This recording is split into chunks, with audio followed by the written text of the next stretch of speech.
A pair of rookies need to hit for the Browns defense to have success in 2025. We'll talk about it coming up next on the Locked On Browns podcast.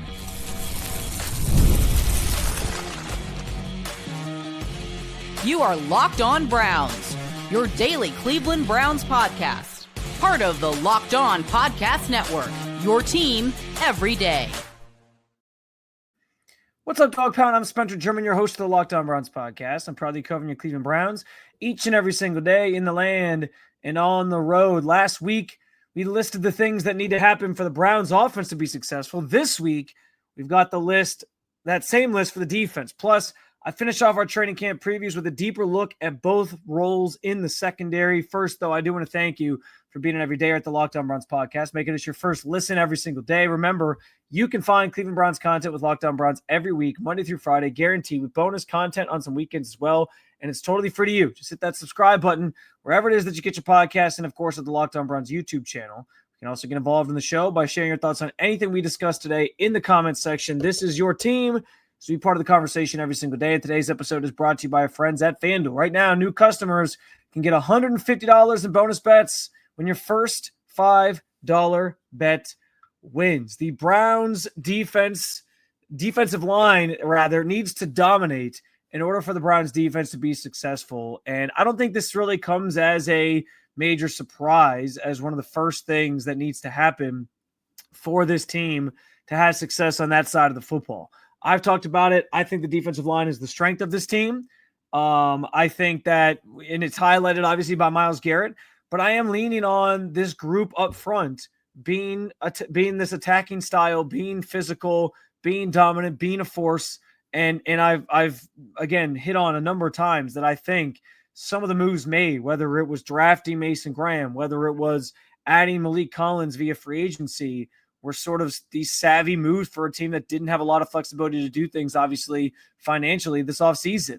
And so I do want to get more into Mason Graham's impact and how that plays a role into this side of the football specifically, because there's an extension of that conversation as well. But listen, there is a burden that falls on the two guys opposite of Myles Garrett, Isaiah McGuire and Alex Wright, to sort of figure this thing out and be consistent in that other defensive end spot. I don't know if either of those guys are going to show as like a star, flash as like a star in this league. I don't know if either of those guys are going to become like great pass rushers in this league, but I do think that the Browns believe, I do know rather, that the Browns believe they showed enough these last couple of years to be able to take on a heavier workload. And it might look like more of a rotation. It might look like Wright and McGuire rotating in and out a little bit more. You also have Joe Try and Schweinger to think about. And these are all names that I'm going to be paying very, very close attention to during training camp to see how they're rotating, how they're utilized, who maybe shines a little bit more above others, because you are looking for somebody to line up more consistently and regularly with Myles Garrett opposite of him. And so we'll see how that all sort of shakes out when it's all said and done. But listen, like, that's the biggest spot that I think you look at and say, okay, can they get it together? Can they perform up to snuff to make this defensive line as dominant as I think it's going to be? And so I get where that's a question. But if this group is as strong as I think it's going to be, if this group is the strength of this team, it could work wonders for both the defense, but also the team in general, because they'll generate pressure. They'll force mistakes. And that's where the secondary then comes in. And we'll talk about the secondary a little bit later in the show as we continue our training camp previews here, just a couple of days before training camp gets rolling. That's where like the secondary can hopefully make some plays, get some turnovers, get the ball back to the offense. And we're talking about a whole different game, a whole different team from last year, if they're able to force turnovers, which is something that they were not able to do much of a season ago. And so going back to Mason Graham's role on that defensive front, and this might be point number one in terms of what needs to happen for the defense to be successful for the Browns. They need their two rookies on the defensive side of the ball to be hits, frankly. Mason Graham is an obvious one. When you take somebody number 5 overall, you're anticipating that they're going to be a really, really good to great player for you. I've talked a little bit about, like, if Mason Graham's not a Hall of Famer, but Travis Hunter is a Hall of Famer, how will we look back on that trade? And I guess it kind of depends, right? Like if he signs a second contract, maybe a third, and he's here for a long time and he's dominating, but he just doesn't become a Hall of Famer, I think you sort of, you live with the results and you're fine, especially if they end up getting a franchise quarterback out of it next year. But obviously, Mason's going to be compared to Travis Hunter wherever he goes. No matter what his career trajectory is, he will be compared to him forever because the Browns passed up on taking him to take Mason Graham. And so I do think he needs to flash pretty quickly here, pretty much immediately. They're banking on that happening alongside Malik Collins, but it goes into the next level of the defense as well because it's not just Mason. The Browns also need Carson Schwesinger to contribute in a meaningful way. They need him to be a hit pretty early on and show that he can sort of carry the burden of filling, at least to a degree. I'm not saying he's going to be Jeremiah Owusu-Koramoah, but he has to show that he can at least fill those shoes to a degree, slightly, and be that player that they're looking for in the second level of the defense. Because now without JOK, they need somebody who can fly around, who can make plays, who can cover, who can, be instinctual. And Carson has flashed those things. He's shown those things, his tape in college. You see a guy that can do all those things, and he needs that they need that to translate though to the next level here at the NFL to feel good about the class, but also for this defense to, I think, have success here in both of their first years in this unit. And part of that too is like, look, the first two picks being defensive players was a shock, I think, on draft night. Like it was the first of, there was like 4 different moments that I think left all of us collectively following this team, covering this team, sort of stunned on draft night, which were trading back from 2 to 5 and then taking Mason Graham. Then it was taking Carson Schwesinger to start off night 2, because I think everybody thought if you go defense early, and this was all the part of the conversation when Abdul Carter was in play, and even Travis Hunter to a degree, it was like, well, they'll obviously go offense, with this in the second round if they go defense in the first round. And that didn't end up being the case. They went defense again, take Carson Schwesinger. And so there is some pressure, I think, that comes with being the first pick of the second round, where there was other guys on the table that maybe people liked more, thought should have gone there or whatever. And you're using that pick on another defensive guy to go defense back-to-back was stunning when we know most of this team's offense, or most of this team's needs, rather, were on offense. And so, yeah, like I think both those guys in year one need to show some promise, need to hit, need to show that they are going to be consistent contributors on this team and be important pieces to the future, because they frankly were drafted to be cornerstone pieces on this team going into the future. But in year one, the Browns are going to sort of be leaning on those guys to give you something, because if Mason Graham can do what they think he's going to do, that frees up Myles Garrett to make more plays. It makes the defensive line that much better. If Carson Schwesinger can cover and fly up and make plays, like maybe you do have an answer to the Jeremiah Owusu-Koramoah situation if his career is truly over, and you can sort of find that next building block to build around and move forward in that direction. And you feel like you got 2 playmakers already that are making an impact on the defense and some areas that are extremely pivotal to this defense. So listen, I am excited to watch both those guys play, but the 2 defensive rookies on this team, and I am banking on, like, when I talk about this unit being as good as I think it's going to be and being the strength of this team from a phase of the game standpoint, but also the defensive line being a strength of this team, I am banking on those 2 guys being part of the reason why this team has maybe more success than people are giving it credit for, because I think the defense is going to be really good. And I think those 2 are going to play big roles in having that happen or helping that happen when it all sort of comes to a head, coming on down the pike here, leading up to the season and obviously into the season. And so, yeah, we know Andrew Berry's hoping that they hit, because he needs these guys to contribute in a meaningful way. But that is the first 2 things that need to happen for this Browns defense to be successful. I got 2 more things for you as well. Plus, we will preview. We'll continue our position group previews ahead of training camp as we look at the secondary, the corners, and the safeties, all that more coming your way on the Locked On Browns podcast. Summer sports are in full swing, and whether you're all about the baseball under the lights, golf on the green, or high-stakes soccer action, FanDuel is the best way to make every game even more exciting. Listen, I get it. The NBA playoffs wrapped in June, NHL playoffs, Stanley Cup playoffs, same thing. We're still a couple months out from football truly starting, although we're getting close. Training camps open up this week, And I know summer's considered just a downtime of year in the sports calendar in general, but it doesn't have to feel that way if you make FanDuel part of your viewing experience. At night, I get my son down to bed. I generally throw on some baseball, start watching some of these games, and I use FanDuel to put together some bets, some parlays, have some fun with it. And when I do, FanDuel makes it feel like I'm part of the action every single night as I ride these bets into the ninth inning. New to FanDuel, new customers can bet just $5 and get $150 in bonus bets if your first bet wins. Open the FanDuel app today. Visit FanDuel.com to get started.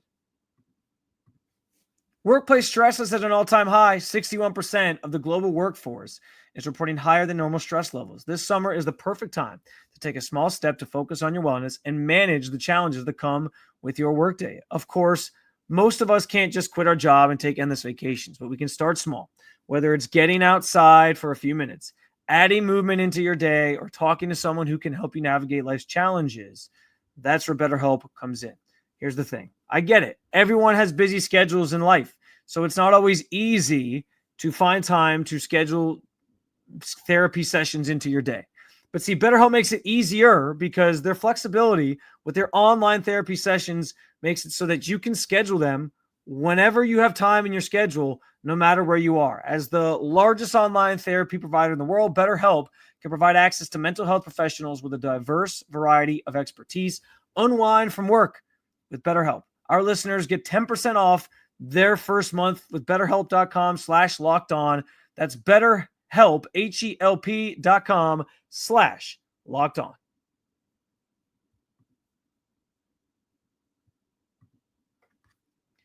All right, so I gave you the first two reasons, or the first two things that need to happen, rather, in order for the Browns defense to be successful in 2025. Defensive line needs to dominate. Those two rookies, Carson Schwesinger, Mason Graham, they need to be hits.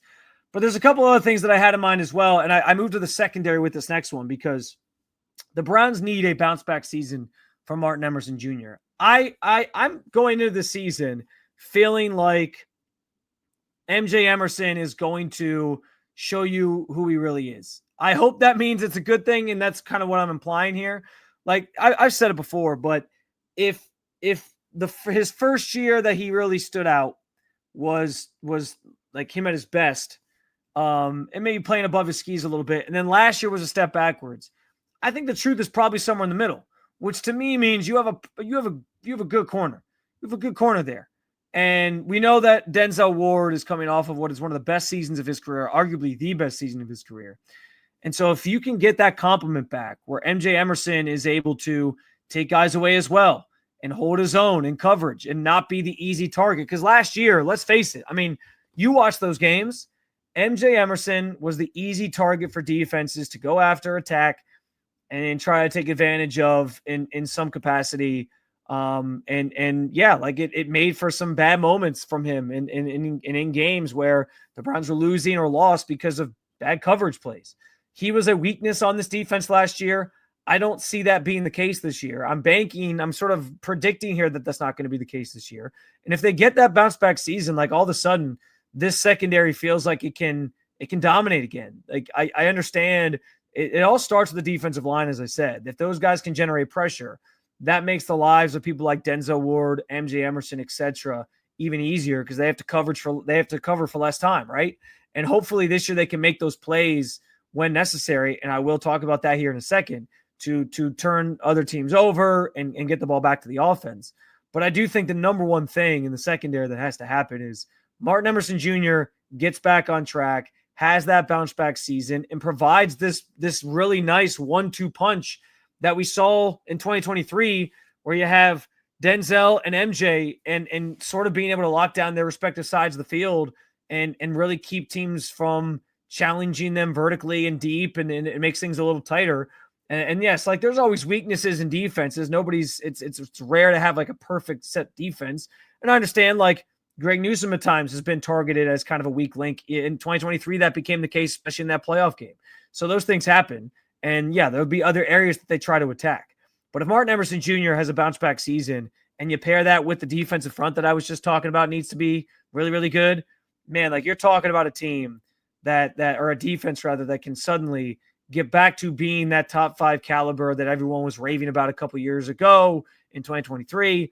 And now you're going somewhere because, again, competent offense is all you need to be at least competitive in this league with a defense that I think can be as good as the Browns defense is. But it's banking on a lot of things. It's banking on MJ getting back to that, or I'm not even saying he has to get back to what he was in 2023. I'm just saying meet me in the middle, man. Like, get me to where I'm seeing some of the stuff from 2 years ago and less of the stuff from last year. And if it's somewhere in the middle and that's where he kind of falls, that's a good player. Like, that's a good corner for you. It's a good second corner to have opposite of Denzel Ward, who we know is phenomenal. And now we're cooking in terms of a defense that can make those plays necessary and really feed off of that front the trenches, the defensive line that we think is going to be a strong point, a strong suit of this unit as a whole. The other part of this too, and this relates to the secondary most of all, is creating turnovers. And it's funny on the offensive side of the ball when I talked about what needs to happen. I highlighted. I know it's cliche. I get it. Gotta turn the ball over less. Gotta protect the football better. It's as cliche as it gets. When they do those graphics, keys to the game, when the game is just getting started during the broadcast, and they flash it up there and it says, protect the football. It's the most cliche thing ever. We know that. But guess what? It's true. Offensively, they need to protect the football. Defensively, this defense needs to turn the ball over or take the ball away, rather, more than they did a season ago. And there was issues last year. There was a lot of issues last year. Denzel Ward dropped multiple interceptions. I know Grant Delpit dropped at least one. So you need those guys to make those plays. You need those guys to come through in those key spots and get the ball back to the offense. Get some momentum going by creating those situations that are advantageous to your team, being able to put up points and takes opportunities away from the opposing team. Turnovers are so important in this game. If you win the turnover battle, most of the time, those teams are winning the football game. And so last year, it was such a dreadful stat that this team was turning it over far more than they were even able to get the ball back or take it away from from the other team. That it was such a massive discrepancy and such a vast chasm between the two stats and the turnover differential that it was a disaster. And it speaks to why the team was as bad as they were, was that stat specifically. So if they can find even a middle ground here where it's like, all right, you're turning the ball over even, 40% less than last year, and you're taking the ball away 40% more than you were a year ago.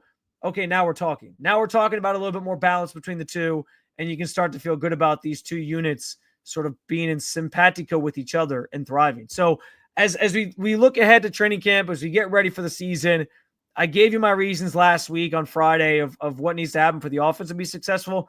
Those are my reasons for the defense. Those are the things that need to happen for the defense to be successful. Those two rookies, they got to hit. Defensive line needs to dominate. Bounce back season from MJ Emerson feels like it's needed. And frankly, they got to be able to take the ball away from opponents this year and get back to doing more of what they did in 2023, which was create more turnovers. Those four things happen. I feel really good about this defense being, again, I hate predicting that they're going to be like number one in football again. Defenses are just so much like bullpens in baseball. You just never know year to year. And that's why they were bound to take a step back last year. But I think they can get back to being for sure top 5 if those things happen. And I feel good about the idea that most of them will. I think MJ is going to have a bounce back year.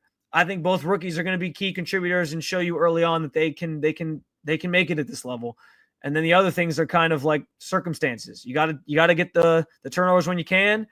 And yeah, I think this team is really poised to do some things. This defense is poised to do some things if all four of those points I sort of laid out do happen this season. Speaking of the secondary, our training camp previews, the final two are up ahead as we focus on these secondary positions, the corners, the safeties. Have the Browns finally found somebody who can play that free safety spot and give them some consistency there? Because it's been a big miss for Andrew Berry over the years. We'll talk about it coming up next on the Locked On Browns podcast.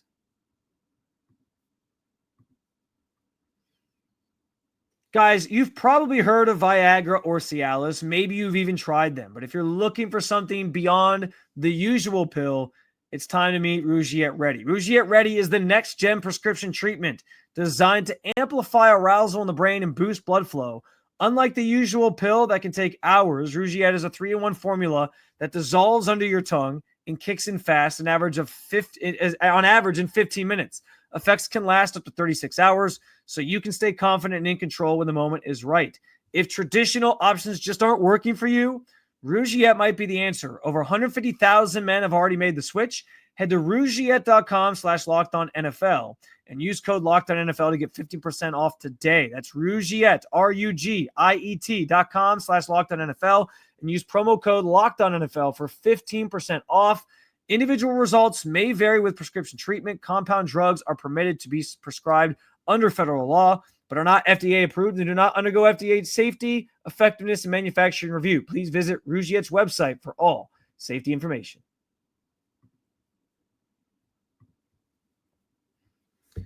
All right, training camp is nearly here, just a couple days away, and we have a chance to preview the final two key positions that we've been looking at in these previews as we've kind of gone through them here. And those, we point to the secondary. That's where we end up with the corners and the safeties. And ironically, I just talked about this group a little bit already in my things that need to happen for the defense to be successful, obviously, this year. But listen, we'll start with the corners because Denzel Ward is coming off of what was arguably the best season of his career. And if he can replicate that or even just be his normal self, yes, sky's still the limit for this guy. It's obvious why they paid him. They're getting the return on investment there. I have no worries about him, but opposite of him, it is going to be critical that somebody like MJ Emerson has a bounce back season. And then listen, like this group, this was the first offseason, the first draft rather, that you didn't get Andrew Berry drafting a corner. He just didn't draft anybody in the secondary this time around, and that usually has been sort of a staple of his drafts. But I also think, like, beyond just the two starters and MJ having that bounce back year that I'm sort of predicting here, there's some other guys on the back end of this depth chart at cornerback specifically that you're hoping sort of show you something. Cameron Mitchell, for example, that's a guy who I think they're hoping to pivot to at some point, especially if they end up moving on from Greg Newsome at the end of the season. You know, can he take that next step? What is he going to sort of show us on that level? Tony Brown, the second special team guy, but also somebody that might be relied upon more than you maybe hope. And so maybe depth is the thing I'm most worried about with this group, even though I know you have the top three guys there in Denzel, Grant, and Greg Newsome. But that's the other thing. You know, Miles Harden, guy they drafted last year, what does he sort of do in terms of his development? What does he look like in camp and beyond? You're looking at all these things. You're trying to sort of find guys that can be slotted in for the future. And it's going to be interesting to watch that kind of unfold with that group specifically, especially understanding, listen, this might be and probably is the last season for Greg Newsome here with the Cleveland Browns, because I don't think they're going to re-sign him. Because if they would have done it by now as a guy that was one of Andrew Berry's only first-round picks that he's made. So you're sort of looking for that next man up at the nickel spot, and you're hoping it's one of these guys that's kind of deeper on the depth chart right now that maybe emerges, unless they prioritize it next year and draft a guy. And if you're drafting a guy early, though, or anything, like, you probably are hoping he's an outside corner, but we'll see. And that also sort of falls in line with Martin Emerson, because if Martin Emerson does sort of fall back to what he was in 2024, and now all of a sudden you got questions about like filling that void again with somebody else. You know, I think he's going to have a better year. I think the truth is somewhere in the middle on who he is. But if it's not, and if last year is more of his game and in his norm, then yeah, all of a sudden we gotta start thinking about, if you're the Browns, who's your starting corner opposite of Denzel Ward for the near future, and then longer term, what are you going to do about that spot? And so that becomes maybe more of a pressing need if Emerson doesn't have that bounce back year that I'm sort of predicting. And then we move to the safeties, because here's the thing. Safety has been, without question, one of the biggest bugaboos of Andrew Berry's tenure here in Cleveland. He tried it with John Johnson III as a free agent. Didn't work out. Tried it with Juan Thornhill. Again, bad move. Didn't work out. disastrous last year. The way it ended, him sort of quitting in the New Orleans game and just looking disinterested at times. Like, that was the worst way for that situation to end. And it's another sort of blemish on Andrew Berry's resume in terms of trying to fill a certain spot. Now, Grant Delpit, that pick, seems like they got that one mostly right. Delpit is fantastic when he's down in the box. Coverage-wise, not so much. That's where the questions kind of emerged for Grant Delpit, is when he is, trying to cover, he's not quite as stout in that phase of the game. But when he's down the box, he's phenomenal, and he can fly up and make the plays. And so you feel pretty good about him as your strong safety spot. And so it's about figuring out who can be your free safety on a regular basis. And if they finally identified somebody who can play that role more consistently and, not just sort of bust out here. And I mean that in the opposite way of what it sounds like, not somebody who's not going to perform. You're hoping that you finally have that spot sort of resolved in some capacity. Ronnie Hickman figures to be the first guy up there. We saw some of that during camp or mini camp, and I'm assuming that that's going to sort of be the case. But DeMonte Casey is there. Rayshon Jenkins, more of a strong safety type, but we'll see how they sort of utilize him. And then they got Christopher Edmonds, obviously, that they can deploy in some capacity as well if they need a safety too. But they have an interesting group, sort of leaning on some veterans that have been there before, but weren't like the premier guys that were out in the market. And Ronnie Hickman, who I think has held his own at the position over the last couple of years to sort of sort this out. And I think Barry is just desperately hoping somebody sort of sticks here, because this is clearly a position that has not gone well for him as he's tried to address it on numerous occasions. And they finally need some stability there at the free safety spot. So those are things I'll be watching for during training camp at the safety spot specifically, but obviously corner as well. And it's kind of a transitional phase in some ways for both these position groups, because is Martin Emerson part of the future? Is Greg Newsome part of the future? If they're not, the guys behind him, what does that look like? Is Ronnie Hickman finally the answer at safety, or are they going to have to address that again next offseason? There are some questions there. Those are some areas that might be sort of weaknesses on this team in general on the defensive side of the ball that they'll have to sort of answer to. But I still feel like the sum of its parts, that secondary in this defense as a whole is going to be going to be dominant. And I would say back to being a top 5 unit in football. Another episode down with your Dog Pound. Thanks for joining me as always to talk about your favorite football team. More to come tomorrow on Tuesday, where I'm going to discuss what each quarterback has to do to win the starting job by week 1. So make sure you hit that subscribe button, make Locked On Browns your first listen every day. And for your second listen, check out Locked On NFL Scouting, or you can keep it local. Check out Locked On Cavs or Locked On Guardians. Thank you for being an everydayer at the Locked On Podcast Network. I'll talk to you again real soon, Cleveland. See ya.